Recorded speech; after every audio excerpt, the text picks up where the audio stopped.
was a lone wolf attack. Police say he acted alone.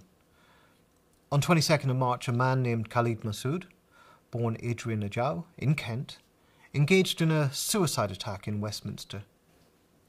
He rammed his car into pedestrians on Westminster Bridge. He then got out, stabbed an unarmed police officer before being shot twice in the chest by an armed officer. 5 people were killed, including Massoud, and over 35 suffered from injuries. Massoud, as Jason Burke reports in The Guardian, seems to have converted to Islam up to 13 years before he committed the attacks. He was known as an unstable, punchy, pub-going persona before converting and finding his way to a much more quiet lifestyle. Massoud's friend is reported by The Independent as claiming that he was apt to say, before converting, "I dream of blood. I dream about killing someone." Islam was seemingly his attempt to find a way out of violence. Police still don't know what motivated his decision to attack, although he had been known to the spooks beforehand as a marginal figure interested in jihadist causes. His ex-boss said that he showed no interest in Islamism, but was offended by racists like the English Defence League. "I felt there was a race issue, not a religious issue." Despite the lack of information and the low-tech, isolated nature of the assault, there was a rush on the part of the media to find a much larger significance that would justify bolstering the already bloated security state. The coordination and consensus between government and branches of the media is never more apparent than when it comes to terror attacks. Many of the responses were predictable. Far-right politicians immediately sought to capitalise. As reported in The Guardian, Trump official Sebastian Gorka responded by defending the Muslim ban. "The war is real, and that's why executive orders like President Trump's travel moratorium are so important." Of course, as the New York Daily News pointed out, Massoud was British, a pressing reminder of the inadequacy of travel and refugee bans.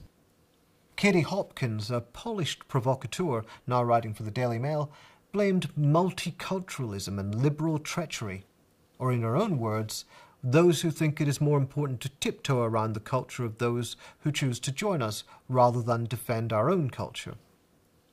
But the congealing of the far-right agenda around this attack should not obscure what the mainstream media and parts of the government have done with this attack.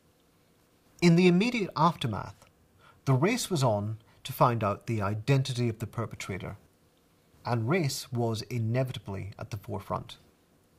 Photos circulating online showed a man believed to be the killer being treated by paramedics. Witnesses, asked to describe him, reached for the best racial approximation they could. The Daily Mail reported that he was a middle-aged Asian, which in British raciology means someone of South Asian background.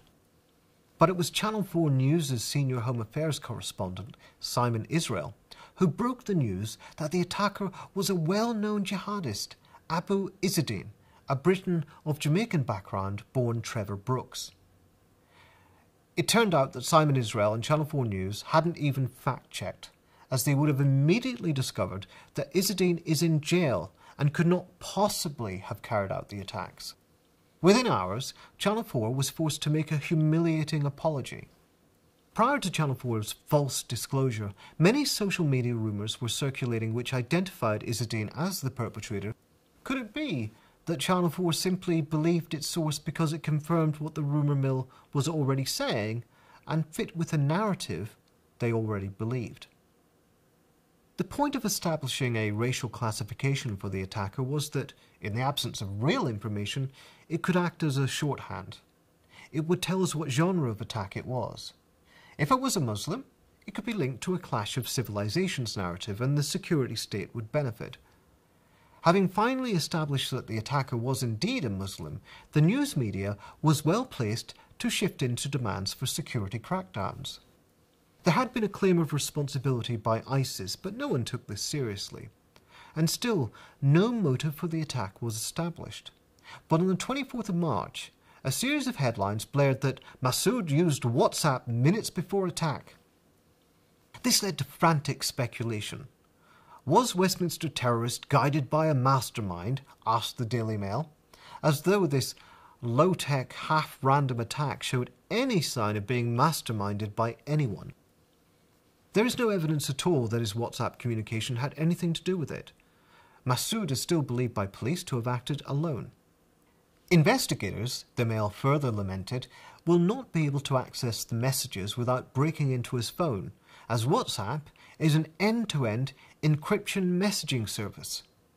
The fact that WhatsApp is an encrypted message service, which offers privacy to users, was immediately leapt on by the British media, and the crucial moment in that offensive took place when Andrew Marr, former chief political editor of the BBC, interviewed Home Secretary Amber Rudd and said, "What we do know is that there was a WhatsApp contact just before he launched the attack, and if we knew what that contact was, what he said and to whom, we'd know a lot more. But as I understand it, I use WhatsApp, it's encrypted at both ends, and if you tap on the WhatsApp system, it tells you that, so you know that the security services, you know the Home Office is never going to see what you do.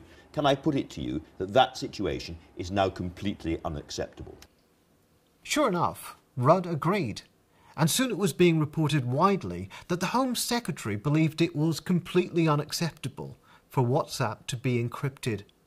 Theresa May joined in, and The Sun, a reliable ally of the authoritarian hardliners in the state, called for a huge increase in armed cops, and carried a front page which blasted, "What side are you on, WhatsApp?"